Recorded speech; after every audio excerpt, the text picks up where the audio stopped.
Friends, उमाटा art and education में आपका स्वागत है। आज हम अपने इस वीडियो में देखेंगे भारत का स्वतंत्रता संघर्ष, जिसमें पहला पॉइंट है क्रिप्स मिशन यानी क्रिप्स प्रस्ताव। ब्रिटिश प्रधानमंत्री चर्चिल ने 11 मार्च 1942 को स्टेफर्ड क्रिप्स के नेतृत्व में क्रिप्स मिशन की घोषणा की। इसके अनुसार यानी क्रिप्स मिशन के अनुसार क्या हुआ, युद्ध के बाद भारत को डोमिनियन राज्य का दर्जा, डोमिनियन राज्य का दर्जा का मतलब कि पूर्ण रूप से स्वतंत्रता ना देके केवल उनको अधिकार दे देना, एवं संविधान निर्मात्री परिषद बनाने का प्रस्ताव था।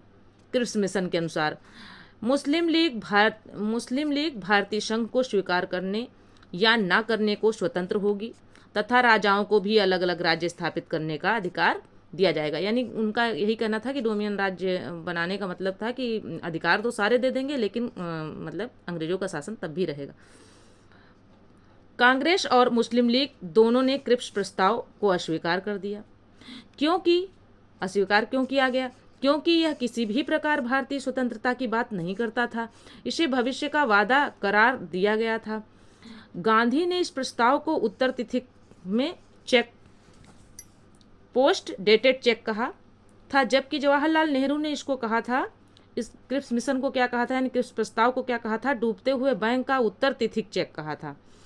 11 अप्रैल 1942 को क्रिप्स प्रस्ताव को वापस ले लिया गया। 1 अगस्त 1942 को इलाहाबाद में तिलक दिवस मनाया गया। 7 अगस्त 1942 को कांग्रेस की बैठक बंबई के ऐतिहासिक ग्वालियर टैंक के मैदान में हुई। इसकी अध्यक्षता अबुल कलाम आजाद ने की। तो फिर से देख लेते हैं। 7 अगस्त 1942 को कांग्रेस की जो बैठक हुई बंबई के ऐतिहासिक ग्वालियर टैंक में हुई, उसकी अध्यक्षता किसने की थी? अबुल कलाम आज़ाद जी ने की थी। और इनकी इन्होंने एक पुस्तक भी लिखी है, वो बहुत ही फेमस है और कई बार आई हुई है पुस्तक। उसका नाम है इंडिया विंस फ्रीडम। ये अबुल कलाम आज़ाद की पुस्तक है। गांधी के भारत छोड़ो प्रस्ताव को कांग्रेस कार्य समिति ने 8 अगस्त 1942 ईस्वी को स्वीकार कर लिया। भारत छोड़ो आंदोलन की शुरुआत 9 अगस्त 1942 को हुई। इसी आंदोलन में गांधी जी ने करो या मरो का नारा दिया था। किस आंदोलन में? भारत छोड़ो आंदोलन में गांधी जी ने किसका नारा दिया था? करो या मरो। और ये भारत छोड़ो आंदोलन कब प्रारंभ हुआ? 9 अगस्त 1942 को। 9 अगस्त 1942 को प्रातःकाल ऑपरेशन जीरो आवर के तहत गांधी जी एवं कांग्रेस के अन्य सभी महत्वपूर्ण नेता गिरफ्तार कर लिए गए। गांधी जी को पूना के आगा खां महल में तथा कांग्रेस कार्यकारिणी के अन्य सदस्यों को अहमदनगर के दुर्ग में रखा गया। ठीक है। फिर है सरोजनी नायडू एवं कस्तूरबा गांधी को भी आगा खां महल में रखा गया, जहां कुछ दिनों बाद कस्तूरबा गांधी की मृत्यु हो गई। जवाहरलाल नेहरू को अल्मोड़ा जेल में, राजेंद्र प्रसाद को बांकीपुर जेल में तथा मौलाना अबुल कलाम आज़ाद को बांकुड़ा जेल में रखा गया। 10 फरवरी 1943 से गांधी जी ने जेल में 21 दिनों का उपवास शुरू किया, जिसका समापन 7 मार्च 1943 को हुआ। 6 मई 1944 ईस्वी को गांधी जी को जेल से छोड़ा गया। 1942 में भारत छोड़ो आंदोलन के दौरान मुंबई के ग्वालिया मैदान में अरुणा आसफ अली ने कांग्रेस का झंडा फहराया। उषा मेहता भारत छोड़ो आंदोलन के समय खुफिया रेडियो चलाने के कारण पूरे देश में विख्यात हुई। राम मनोहर लोहिया और बी एम खाकर भी रेडियो प्रसारण से संबंधित थे। भारत छोड़ो आंदोलन के दौरान जयप्रकाश नारायण हजारीबाग जेल से फरार होकर भूमिगत रूप से आंदोलन का नेतृत्व करने लगे। विशेषकर मुस्लिम लीग एवं अंबेडकर ने भारत छोड़ो आंदोलन का विरोध किया। जो मुस्लिम थे और अंबेडकर जी थे, उन्होंने भारत छोड़ो आंदोलन का विरोध किया। इस आंदोलन के दौरान कई समांतर सरकार बनी, जिसमें प्रमुख थी बलिया की चित्तू पांडे की सरकार, तामलुक की जातीय सरकार, सतारा की वाई चौहान की सरकार। आगे देख लेते हैं। भारत छोड़ो आंदोलन के उपरांत मुस्लिम लीग एवं कांग्रेस के बीच संवैधानिक गतिरोध को दूर करने के लिए सी राजगोपालाचारी ने 1944 में दी वे आउट नामक पैम्फलेट, दी वे आउट नामक पैम्फलेट जारी किया, यानी पंपलेट जारी किया। आज़ाद हिंद फौज की स्थापना का विचार सर्वप्रथम कैप्टन मोहन सिंह के मन में आया। आज़ाद हिंद फौज का सफलतापूर्वक स्थापना का श्रेय रासबिहारी बोस को जाता है। आज़ाद हिंद फौज की प्रथम डिवीज़न का गठन 1 सितंबर 1942 को कैप्टन मोहन सिंह के द्वारा किया गया, परंतु वह असफल रहा। भारत की स्वतंत्रता की लड़ाई में सुभाष चंद्र बोस अग्रणी क्रांतिकारी थे।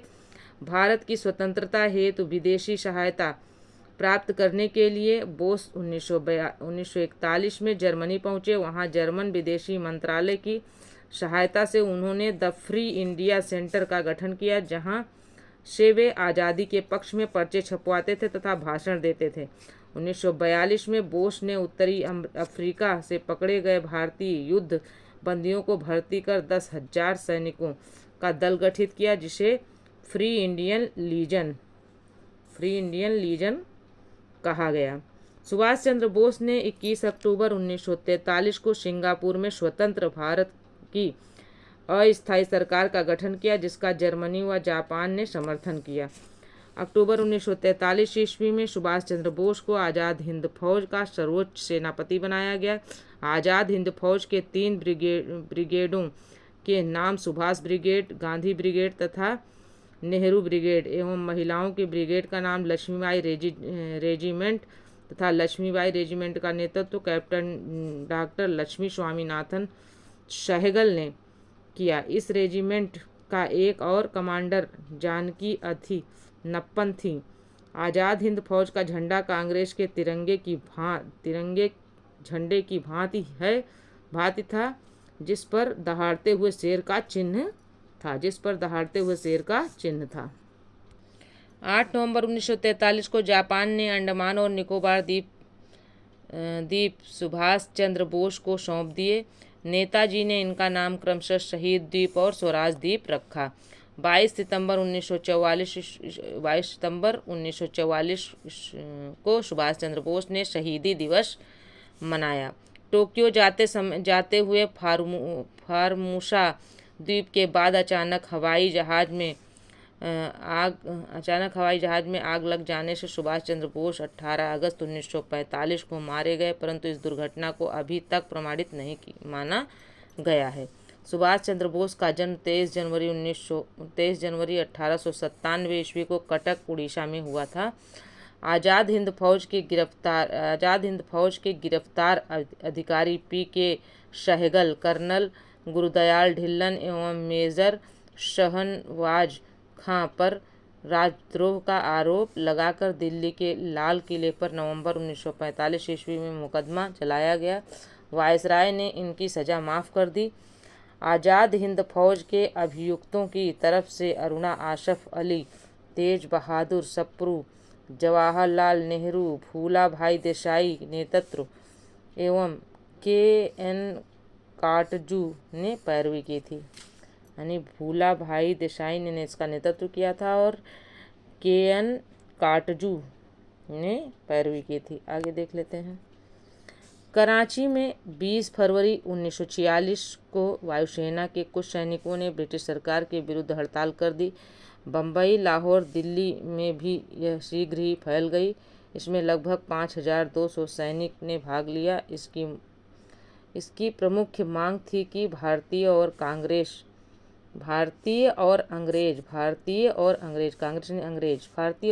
सैनिकों में बराबरी का व्यवहार किया जाए। शाही नौसेना का विद्रोह। रॉयल इंडियन नेवी के विद्रोह की शुरुआत 18 फरवरी को हुई, जब बम्बई में HMIS तलवार के 1100 नाविकों ने नस्लवादी भेदभाव और खराब भोजन के प्रतिवाद में हड़ताल कर दिया। 19 फरवरी को कराची में हिंदुस्तान नामक जहाज के नाविकों ने भी हड़ताल कर दी।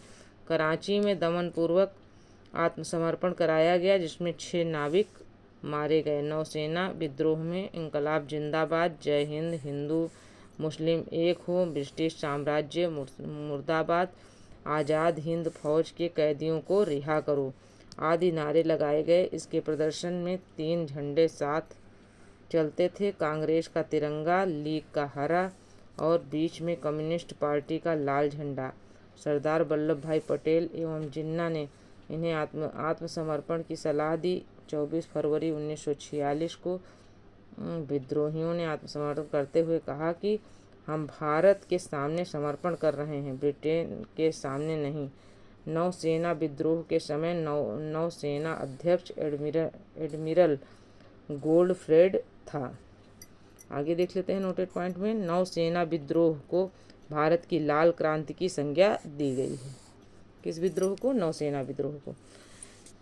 Cabinet mission 1946। प्रधानमंत्री एटली ने 15 फरवरी 1946 ईस्वी को भारतीय संविधान सभा की स्थापना एवं तत्कालीन ज्वलंत समस्याओं पर भारतीयों में से विचार विमर्श के लिए कैबिनेट मिशन को भारत भेजने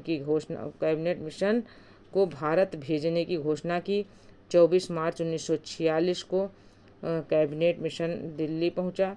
इस शिष्टमंडल के सदस्य थे स्टेफोर्ड क्रिप्स अध्यक्ष board of trade, Pethick Lawrence Bharat सचिव एवं एवी अलेक्जेंडर नौसेना मंत्री। कैबिनेट मिशन पैथिक लॉरेंस के नेतृत्व में आया था। कैबिनेट मिशन किसके नेतृत्व में आया था? पैथिक लॉरेंस के नेतृत्व में आया था। कैबिनेट मिशन योजना को मुस्लिम लीग ने 6 जून 1946 ईस्वी को और कांग्रेस ने 25 जून 1946 को स्वीकार कर लिया। कैबिनेट मिशन योजना को स्वीकार करने के पश्चात संविधान ने 214 सामान्य स्थानों में 214 सामान्य स्थानों में से 205 स्थान प्राप्त किए और मुस्लिम लीग ने 78 मुस्लिम स्थानों से 73 स्थान प्राप्त किए। कांग्रेस को 4 सिख सदस्यों का भी समर्थन प्राप्त था। मुस्लिम लीग ने 16 अगस्त 1946 को सीधी अथवा प्रत्यक्ष कार्यवाही दिवस डायरेक्ट एक्शन डे मनाया। सर्वप्रथम प्रत्यक्ष कार्यवाही दिवस कलकत्ता में मनाया गया। उस समय बंगाल में मुस्लिम लीग की सरकार थी। बंगाल के मुख्यमंत्री शहीद सुहरावर्दी थे। प्रत्यक्ष कार्यवाही दिवस के परिणाम स्वरूप बंगाल, बिहार और पंजाब में भयंकर हिंदू मुस्लिम दंगे हुए। 3 जून 1947 को भारत विभाजन की माउंटबेटन योजना प्रकाशित की गई, जिससे कांग्रेस कार्य समिति की 3 जून 1947 ईस्वी को की बैठक में स्वीकार कर लिया गया।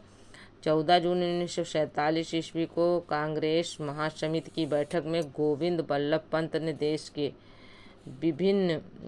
के विभाजन की माउंटबेटन योजना को स्वीकार करने का प्रस्ताव किया।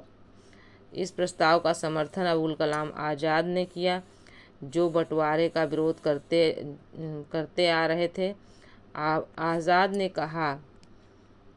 ने कहा कांग्रेस कार्य समिति का फैसला सही फैसला नहीं है, लेकिन कांग्रेस के सामने कोई और रास्ता भी नहीं है। गांधी, नेहरू और पटेल के समर्थन के बावजूद कांग्रेस एवं कार्य समिति का देश विभाजन का प्रस्ताव अखिल भारतीय कांग्रेस समिति में सर्वसम्मति से पास न हो सका।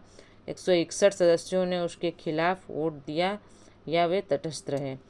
प्रस्ताव का विरोध करने वालों में सिंध कांग्रेस के नेता चौथराम मिडवानी, पंजाब कांग्रेस के अध्यक्ष डॉक्टर किचलू पुरुषोत्तम दास टंडन, मौलाना हफीजुर रहमान आदि थे।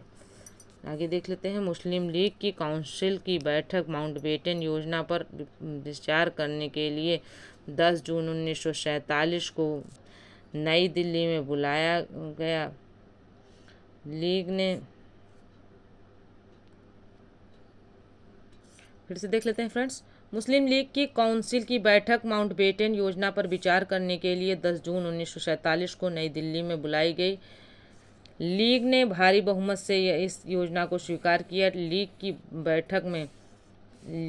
बैठक में उपस्थित 400 सदस्यों में से सिर्फ 10 सदस्यों ने इसका विरोध किया। 4 जुलाई 1947 को ब्रिटिश संसद में भारतीय संविधान विधेयक पेश किया गया। 15 जुलाई को बिना किसी संशोधन के हाउस ऑफ कॉमन्स द्वारा और 16 जुलाई को हाउस ऑफ लॉर्ड्स द्वारा पास कर दिया गया। 18 जुलाई 1947 ईस्वी को उस ब्रिटिश सम्राट के हस्ताक्षर,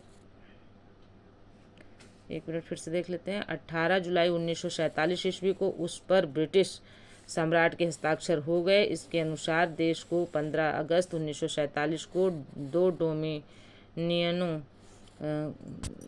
भारत और पाकिस्तान में बांट दिया गया। दोनों डोमिनियनों की पूरी स्वतंत्रता एवं प्रभुसत्ता सौंप दी गई, यानी इनको दोनों को आज़ाद कर दिया गया एक तरीके से, पाकिस्तान और भारत को, और प्रभुसत्ता इनके हाथों में सौंप दी गई। 14 अगस्त को पाकिस्तान अधिराज्य और 15 अगस्त को भारतीय अधिराज्य की स्थापना होगी। भारत की आज़ादी के समय इंग्लैंड का सम्राट जॉर्ज सिस्टम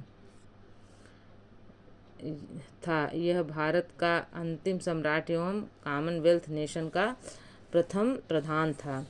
पंडित जवाहरलाल नेहरू के नेतृत्व में अंतरिम सरकार का गठन 2 सितंबर 1946 को हुआ था। 26 अक्टूबर 1946 ईस्वी को मुस्लिम लीग 5 सदस्य अंतरिम सरकार में सम्मिलित हुई। 27 मार्च 1947 ईस्वी को मुस्लिम लीग ने पाकिस्तान दिवस के रूप में मनाया।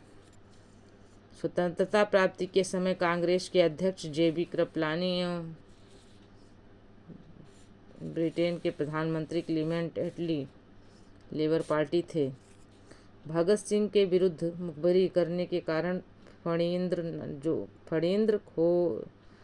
फणींद्र घोष की हत्या बैकुंठ शुक्ल ने की थी। महात्मा गांधी द्वारा स्थापित हरिजन सेवक संघ के संस्थापक अध्यक्ष घनश्याम दास बिड़ला थे। बांटो और छोड़ो का नारा लीग ने दिसंबर 1943 ईस्वी के कराची अधिवेशन में दिया। कांग्रेस का प्रथम ब्रिटिश अध्यक्ष जॉर्ज यूले थे। मैं देश के बालू से ही कांग्रेस से भी बड़ा आंदोलन खड़ा कर दूंगा, महात्मा गांधी ने कहा था। महात्मा गांधी जी हरिजन नाम वाले 3 पत्रों का प्रकाशन करते थे। हरिजन बंधु गुजराती में, हरिजन सेवक हिंदी में एवं हरिजन अंग्रेजी में। पुणे 11 फरवरी 1933। गांधी जी ने अपनी आत्मकथा मूल रूप में गुजराती में लिखी थी। हिंदू स्वराज को भी गांधी जी ने गुजराती में लिखा था। आगे देख लेते हैं। डंडा फौज का गठन पंजाब में चमन दीव ने किया। दीनबंधु मित्र का नाटक नील दर्पण किसका नाटक है? दीनबंधु मित्र द्वारा लिखित है। में नील की खेती करने वाले पर हुए अत्याचार का उल्लेख है। राष्ट्रवादी रार आंदोलन मजहर उल हक ने प्रारंभ किया था। आत्मसम्मान आंदोलन की शुरुआत रामस्वामी नायर ने की थी। निरंकारी आंदोलन की शुरुआत दयाल दास ने की थी। ब्रह्म समाज का प्रतिज्ञा पत्र देवेंद्र नाथ ठाकुर ने तैयार किया था। देव समाज के संस्थापक कौन थे? शिवनारायण अग्निहोत्री थे। तरुण स्त्री सभा की स्थापना कलकत्ता में हुई थी।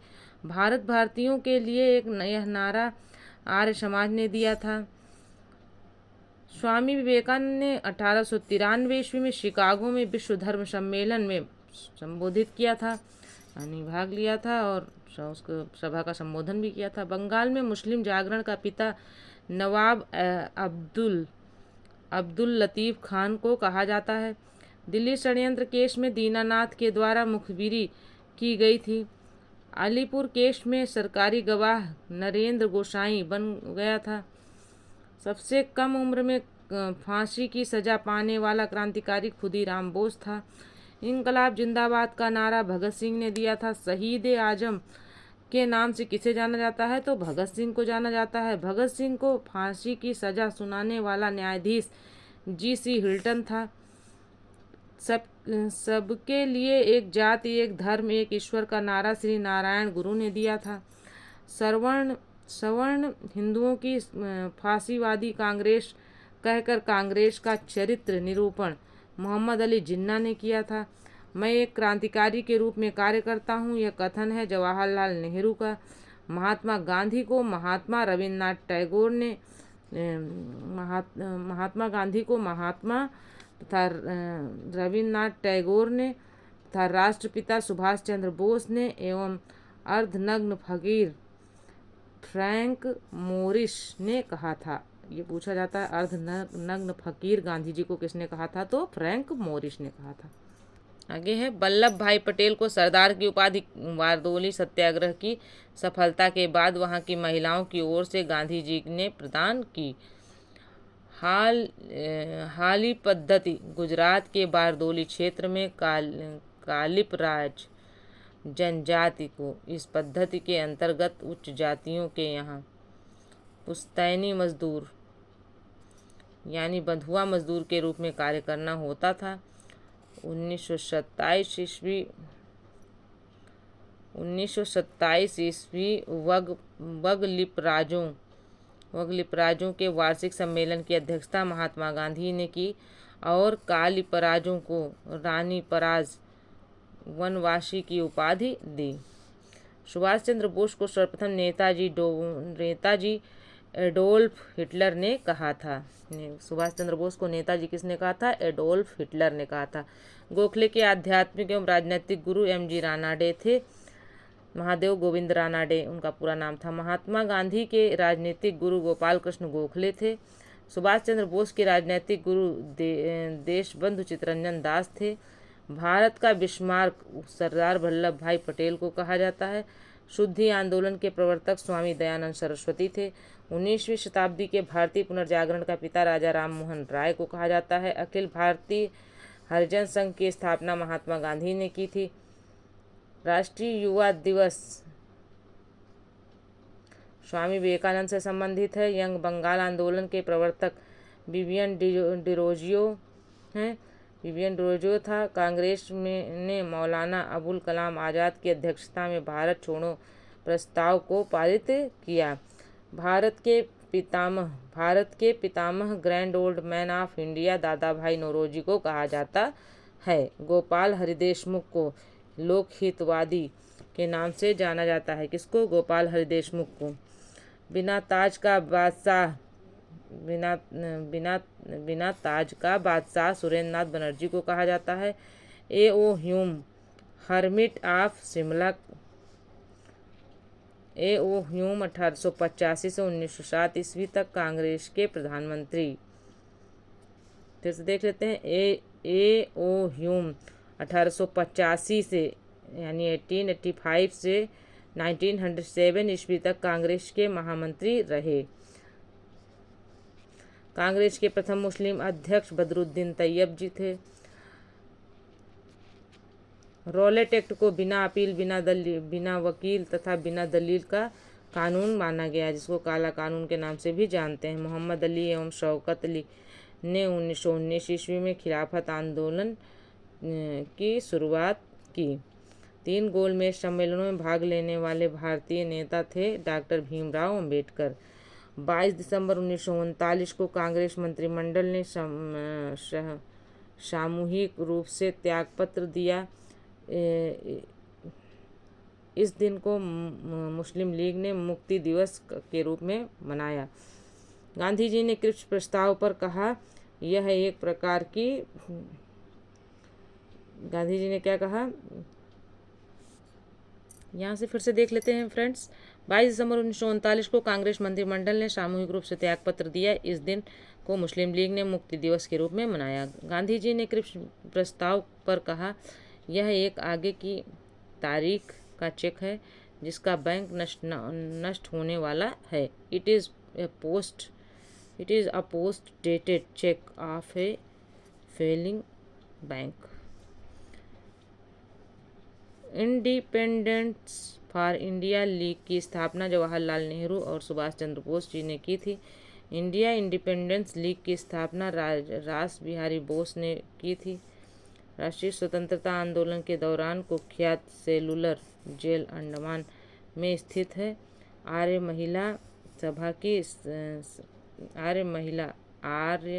महिला सभा की स्थापना पंडिता रमाबाई ने किया था।